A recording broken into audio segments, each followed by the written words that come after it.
ಕರ್ನಾಟಕದಲ್ಲಿ ಅಮಾನವೀಯ ಘಟನೆ. ಪೊಲೀಸರ ಸಮ್ಮುಖದಲ್ಲಿ ದಲಿತರ ಮೇಲೆ ಮಾರಣಾಂತಿಕ ಹಲ್ಲೆ. ವಿಜಯಪುರ ಜಿಲ್ಲೆಯ ತಾಳಿಕೋಟೆ ತಾಲೂಕಿನ ಮಡಕೇಶ್ವರ ಗ್ರಾಮದಲ್ಲಿ ಮಾದಿಗ ಸಮುದಾಯಕ್ಕೆ ಸೇರಿದ ಇಬ್ಬರು ಯುವಕರ ಮೇಲೆ ಅದೇ ಊರಿನ ಸವರ್ಣೀಯರು ಹಾಗೂ ಪಿಎಸ್ಐ ಜ್ಯೋತಿ ಕೋಟೆ ಸೇರಿಕೊಂಡು ತಾಳಿಕೋಟೆ ತಾಲೂಕಿನ ಮಡಕೇಶ್ವರ ಗ್ರಾಮದಲ್ಲಿ ಮಾರಣಾಂತಿಕ ಹಲ್ಲೆ ನಡೆಸಿ ಮಡಕೇಶ್ವರ ಗ್ರಾಮದಲ್ಲಿ ಪಿಎಸ್ಐ ಜ್ಯೋತಿ ಕೋಟೆ ಅವರ ಸಂಬಂಧಿಕರು ಇದ್ದು ದಲಿತರನ್ನ ಹಣೆಯಬೇಕು ಎಂದು ಸುಳ್ಳು ಆಪಾದನೆ ಮಾಡಿ ಸಾರ್ವಜನಿಕವಾಗಿ ಊರಿನ ಅಗಸಿಯಲ್ಲಿ ಕಂಬಕ್ಕೆ ಕಟ್ಟಿ ಹಾಕಿ ಮನಸು ಇಚ್ಛೆ ತಿಳಿಸಿದ್ದಾರೆ. ಹಲ್ಲೆಗೆ ಒಳಗಾದ ಬಾಲಚಂದ್ರ ಮಾದರ್ ಈತನು ಬಯಲು ಶೌಚಕ್ಕೆ ಹೋಗಿದ್ದಾಗ ಅವನ ಮೇಲೆ ಹಳೆಯ ವೈಷಮ್ಯ ಇತ್ತು. ಹೇಗಾದರೂ ಮಾದಿಗ ಯುವಕನನ್ನ ಯಾವುದಾದರೂ ಪ್ರಕರಣದಲ್ಲಿ ಸಿಲುಕಿಸಿ ಅವರನ್ನು ಊರಿನಿಂದ ಹೊರಗೆ ಹಾಕಬೇಕು ಎಂದು ಸಮಯ ಕಾದು ತಾಲೂಕಿನ ಸಬ್ ಇನ್ಸ್ಪೆಕ್ಟರ್ ಅವರ ಸಂಬಂಧಿಕರು ಅವರ ಜೊತೆ ಚರ್ಚಿಸಿ ಅವರ ಮಾರ್ಗದರ್ಶನದಂತೆ ಇವನ ಮೇಲೆ ಸುಳ್ಳು ಆಪಾದನೆ ಮಾಡಿ ಅವನನ್ನು ಹಿಡಿದುಕೊಂಡು ಊರಿನ ಅಗಸಿಯಲ್ಲಿ ಕಂಬಕ್ಕೆ ಕಟ್ಟಿ ಹಾಕಿದ್ದಾರೆ. ಬಡಿಗೆಯಿಂದ ಹಲ್ಲೆ ನಡೆಸುತ್ತಾ ಕಾಲಿನಿಂದ ಗುಪ್ತಾಂಗಗಳಿಗೆ ಒದೆಯುತ್ತಾರೆ. ಮಾದಿಗ ಸುಳೆ ಮಕ್ಕಳೇ, ನಿಮ್ಮನ್ನ ಕಡಿದು ಮುಚ್ಚುತ್ತೇವೆ, ಯಾರು ಬಂದರೂ ನೋಡಿಕೊಳ್ಳುತ್ತೇವೆ ಎಂದು ಮನಸು ಇಚ್ಛೆ ಹೊಡೆದಿದ್ದಾರೆ. ಆ ಯುವಕ ಇವರು ಸತ್ತು ಹೊಡೆಯುತ್ತಾರೆ ಎಂದು ಗೊತ್ತಾದಾಗ ಅದೇ ಊರಿನ ಮಾದಿಗ ಸಮುದಾಯದ ಯುವಕನಾದ ಪರಶುರಾಮ ಬಸರಕೋಡನನ್ನು ಊರಿನ ಗೌಡರ ಕಾಲು ಬಿದ್ದು ಬಿಡಿಸಿಕೊಳ್ಳಲು ಬಂದಾಗ, ನಮಗೆ ಎದುರು ಆಡ್ತೀಯ ಸುಳೆಮಗನೇ ಎಂದು ಅವನನ್ನು ಥಳಿಸುತ್ತಾ, ಇಲ್ಲಿ ಯಾರಾದರೂ ಮುಂದೆ ಬಂದರೆ ನಿಮ್ಮನ್ನ ಮನೆಯಲ್ಲಿ ಕುಡಿ ಹಾಕಿ ಜೀವಂತ ಸುಡುತ್ತೇವೆ ಎಂದು ಅಸಹಾಯಕ ಮಾದಿಗ ಸಮಾಜಕ್ಕೆ ಬೆದರಿಕೆ ಹಾಕಿ ಅಬ್ಬರಿಸುತ್ತಾರೆ. ಇಡೀ ಮಡಕೇಶ್ವರ ಮಾದಿಗ ಸಮುದಾಯದ ಯುವಕರ ಮೇಲೆ ಸಾಮೂಹಿಕವಾಗಿ ಹಲ್ಲೆಗಳನ್ನು ಮಾಡುತ್ತಿದ್ದಾಗ ಅವರನ್ನು ರಕ್ಷಿಸಬೇಕಾದ ಪೊಲೀಸರು ಮೂಕ ಪ್ರೇಕ್ಷಕರಂತೆ ಇರುತ್ತಾರೆ. ಏಕೆಂದರೆ ಆ ಊರಿನ ಮೇಲ್ಜಾತಿಯ ಜೊತೆ ಕೂಡಿಕೊಂಡು ಇದಕ್ಕೆ ಪ್ರಚೋದನೆ ಪಿಎಸ್ಐ ಜ್ಯೋತಿ ಕೋಟೆ ಅವರು ಮುಂದೆ ಘನಘೋರ ಹಲ್ಲೆ ನಡೆಯುತ್ತದೆ. ಈ ದೇಶದಲ್ಲಿ ಉಳ್ಳವರ ಪರ ಕಾನೂನು ಇದೆ ಎಂಬುದಕ್ಕೆ ಫಸ್ಟ್ ಉದಾಹರಣೆ ಎಂದರೆ ತಾಳಿಕೋಟೆ ಪೊಲೀಸ್ ಇಲಾಖೆ ಎಂದು ಮಾದಿಗ ಸಂಘದ ಜಿಲ್ಲಾಧ್ಯಕ್ಷರಾದ ಶ್ರೀಶೈಲ ರತ್ನಾಕರ್ ಅವರು ನೋವಿನಿಂದ ಹೇಳಿದರು.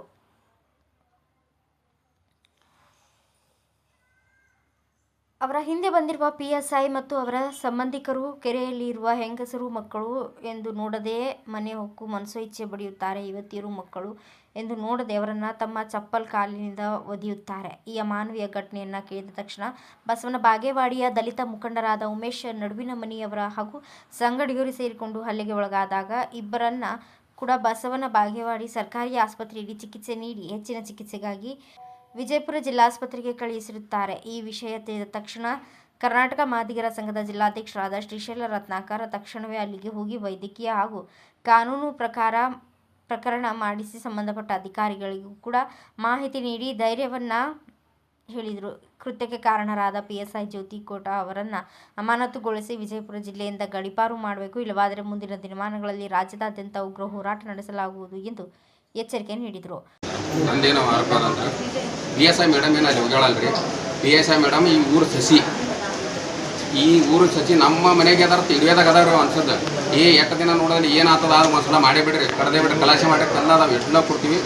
ನೇರವಾಗಿ ಇದು ಕಾನೂನು ದೃಷ್ಟಿಯಲ್ಲಿ ಚೌಕಟ್ಟಿನಲ್ಲಿ ಕಾನೂನಲ್ಲಿ ಮಾಡಿದ್ರೆ ಸರಿ, ಇಲ್ಲ ಉಗ್ರವಾಗಿ ಹೋರಾಟ ನಾ ಕಳಮೇಶ್ವರಕ್ಕೆ ಮಾಡೇ ಮಾಡ್ತೀನಿ ಅಂತ ಹೇಳಿದ್ರು. ಎಲ್ಲ ಇಟ್ಟಿದ್ದ ಓಪನ್ ಹೇಳ್ಯಾರಿ ಅವರು. ಈ ಮೇಡಮ್ ಏನಲ್ಲಿ ಈಗ 3 ತಾಸು ಕಟ್ಟಿ ಹೊಡೆದದ್ದು ಏನಿಲ್ರಿ ನಮಗೆ. ಈ ಮೇಡಮ್ ಏನು ಬರ್ತಾಳಲ್ರಿ, ಮೇಡಮ್ ಬರೋ ಹೊತ್ನ್ಯಾಗ ಸಿಂಗಲ್ ಬರ್ತಾಳೆ, ಟಂಕ್ನ್ಯಾಗ ರಿವಾಲ್ವರ್ ಇಲ್ಲ, ಕೈಯಾಗ ಲಾಟಿ ಇಲ್ಲ, ತಲೆ ಮೇಲೆ ಟೋಪಿ ಇಲ್ಲ.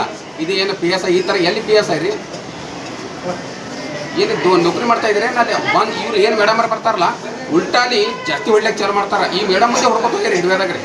ಯಾವ ಥರ ರೀ ಅದು ಭಯ ಅಂದ್ರೆ ಹೆಣ್ಮಕ್ಳಿಗೆ ಟೋಟಲ್ಗೆ ಇವ್ರು ಹೊಡೆದಾರಿ ಪಾಪ ಅವ್ರು ಓವರ್ರಿ ಆಯ್ಕೆ ವಾದ ತೆಳಕ್ಕೆ ಇಡ್ಬೇರಿ, ಅದು ಹಿಡಿದೇನೆ.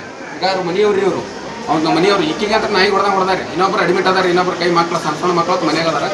ಈ ಥರ ದೌರ್ಜನ್ಯ ಆಲಕ್ಕೆ ಕಾರಣ PSI ಮೇಡಮ್. ಇನ್ನೊಂದು 10 ನಿಮಿಷ ಅಂದ್ರೆ 11:40ಕ್ಕೆ ನಾನು ಫೋನ್ ಮಾಡಿದೆ ಮೇಡಮ್ಗೆ. ಅಣ್ಣ ಫೋನ್ ಇರ್ತಾರೆ ಸಂಬಂಧ ಮೇಡಮ್ ಫೋನ್ ಹಚ್ಚಿಲ್ಲ. ಮೇಡಮ್ಗೆ ಇನ್ನೊರಿಗೆ FIR ತೊಗೊಂಡಿಲ್ಲ ಅಲ್ರಿ ಅಂತಂದ್ರೆ, ಇಲ್ರಿ ಅವ್ರು ಮಾವರ್ ಬೇಡ ಅಂದ್ರೆ ಅಕ್ಕ ಬೇಡ ಅಂದ್ರೆ ಈ ಮೇಡಮ್ಗೆ ಆಕಿನೂ ಬಾಬಾ ಸಾಹೇಬ್ರು ಒಂದು ಇದ್ರೊಳಗೆ ಬಂದಾಳಿ, ಆಕಿನೂ ಹೋಗಿ ಒಲಿಂದ ಕುದಿರ್ಬೇಕಿತ್ತು. ಮೇಡಮ್ ನೀವು ಆಲ್ರೆಡಿ ಇಟ್ಟಂಗಿ ಬಟ್ಟೆ ಹೋಗಿ ಮೋಸ ಮಾಡಿದ್ರಿ ನಮಗೆ. ಅವಾಗ ಕಣ್ಣೀರು ಹಾಕಿದ್ರಿ, ಕೈಕಾಲು ಬಿದ್ರಿ ಅಂತ ನಾವು ಬಿಟ್ಟು ಹೊತ್ತ ಯಾವಾಗ ನಾನೇ ಇದ್ದೆ ಹೊತ್ತ. ಯಾಕೆ ಹೇಳು ಹೋಲ್ಬಿಡು, ಏನೋ ನಮ್ಮ ಅಕ್ಕ ತಂಗಿದ್ದು ನಾವು ಬಿಟ್ವಿ. ಬಟ್ ನೀವು ಇವತ್ತು ಹೆಂಗೆ ಮಾಡ್ತೀರಿ, ಗೌಡ್ತಿಗಿತ್ತು ನೀವು ಮನ್ಯಾಗ ಮಾಡ್ಬೇಕು. ಅದನ್ನ ಆ ಡ್ರೆಸ್ ಬಿಟ್ಟು ಬರ್ಬೇಕು. ನೀ ನಮ್ಮೂರು ಯಾರು ಕೈಗೆ ಬಳಿ ಹಾಕೋದಿಲ್ಲ. ನಾವು ಬಾಬಾ ಸಾಹೇಬ್ ಕತ್ತದೋಗಿದ್ದವ್ರು ಇದೀರಿ. ಏನು ಇದು ಲಾಸ್ಟ್ ವಾರ್ನಿಂಗ್ ನಿನಗೆ, ನೀವು ಅಮಾನತ್ ಆಗ್ಬೇಕು. ಎಸ್ ಪಿ ಸಾಹೇಬ್ರಿಗೆ ಮತ್ತು ನಾವು ನಮ್ಮ ಸಮಾಜದ ಎಲ್ಲ ಮುಖಂಡರಿಗೆ ಈಗ ಹೇಳ್ತೀವಿ ಆ ಮೇಡಮ್ ಅಮ್ಮ ತಗೋತ ನಾವು ಬಿಡಂಗಿಲ್ಲ. ನಾವು ಏನು ಮಾಡ್ತೀವಿ ಹೇಳಕ್ಕೆ ಬರಲ್ಲ, ಯಾಕಂದ್ರೆ ಇದು ಒಂದೇದಲ್ಲ, ಇದು ಸಿಕ್ಕಾಪಟ್ಟೆ ನಮ್ಮ ಜಿಲ್ಲಾದಾಗ ಮೇಕ್ ಬಿಟ್ಟೈತಿ. ಆಕೆ ಮೇಡಮ್ ಇದ್ದ ಸ್ಟೇಷನ್ಗೆ ಹೋದ್ರೆ ಕೌಂಟರ್ ಕೇಸ್ ತೊಗೊಳಕ್ಕೆ ಬಂದ್ರೆ SC ಕೇಸ್ ಕೊಡಕ್ಕೆ ಹೋದ್ರೆ ಅವ್ರಿಗಿಂತ ಮಾತ್ರ ಅವ್ರು ತಗೋತಾರೆ, ಬರಲಿಪ್ಪ ಮಾಮಗಳ ಕಾಕಗಳು ಅಂತೇಳಿ. ಇಲ್ಲಿ ಸಂಬಂಧ ಮಾಡುತ್ತೆ ಬೇರೆ ಕಡೆ ಮಾಡ, ಸ್ಟೇಷನ್ದಾಗ ಮಾಡಬೇಡ. ಎಲ್ಲ ಸ್ಟೇಷನ್ ಅಂದ್ರೆ ಒಂದೇ, ಎಲ್ಲರಿಗೆ ಕಾನೂನು ಎಲ್ಲರಿಗೂ ಒಂದೇ ಐತಿ. ಬಾಬಾ ಸಾಹೇಬ್ ಯಾರಿಗೆ ಎಲ್ಲರಿಗೂ ಸಮಾನತೆ ಕೊಟ್ಟರೆ, ನೀವು ಇವ್ರಿಗೆ ಜಾತಿ ಭೇದ ಮಾಡಕ್ಕೆ ಕೊಟ್ಟಿಲ್ಲ. ನೀನು ಜಾತಿ ಭೇದ ಹೊಗಳಿಸ್ಬಿಟ್ಟು ನೀನಾಗೆ ಕುಂತು ಪ್ರಚೋದನೆ ಕೊಡ್ತಿ. ಏನಾಗಿ ಫೋನ್ ಹಚ್ಚರಿ ಏನಂತ ನಾವು ಫೋನ್ ಹಚ್ಚಿದ್ರೆ ಏನಂತಾರೆ ಮೇಡಮ್, ಇಲ್ಲಿ ನಾವು ಹೋದ್ಮೇಲೆ ಬಿಡಿಸಿ ಅಂತ ಹೇಳ್ತಾರೆ. ಅವ್ರು ಬಿಡಿಸಿದ್ದು ವಿಡಿಯೋದಾಗ ಅದಾವ ಅಂತಂದ್ರೆ ಬಾಯಿ ಸರಾಡ್ತಾರೆ ಮೇಡಮ್. ಹಂಗಾಗಿ ಸಂಪೂರ್ಣ ಹೊಣೆ PSI ಮೇಡಮ್, ಜ್ಯೋತಿ ಕೋಟೆ ಮೇಡಮ್ ಅವರೇ, ತಾಳಿಕೋಟಿ PSI ಮೇಡಮ್ ಅವರೇ ಇದಕ್ಕೆಲ್ಲ ಹೊಣೆ. ಮತ್ತು ನಮ್ಮವ್ರಿಗೆ ಏನಾದರೂ ಆದ ಕಾರಣ ಮೇಡಮ್ ಅವರು ಮತ್ತು ಮೇಡಮ್ ಸಂಬಂಧಿಕರೇ ಕಾರಣ.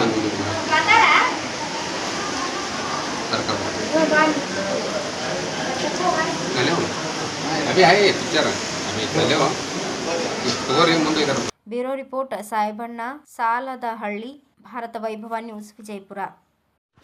Thanks for watching. Read, discuss and debate with editor Dr. Yan Prashant Rao. Wanted reporters in print, digital and visual media for Bharat Vaibhav Daily Newspaper, BV News 5 Channel and BV Fast Web News from all the talukas of Karnataka, Goa and Maharashtra. If interested, send your resume to 9019229369.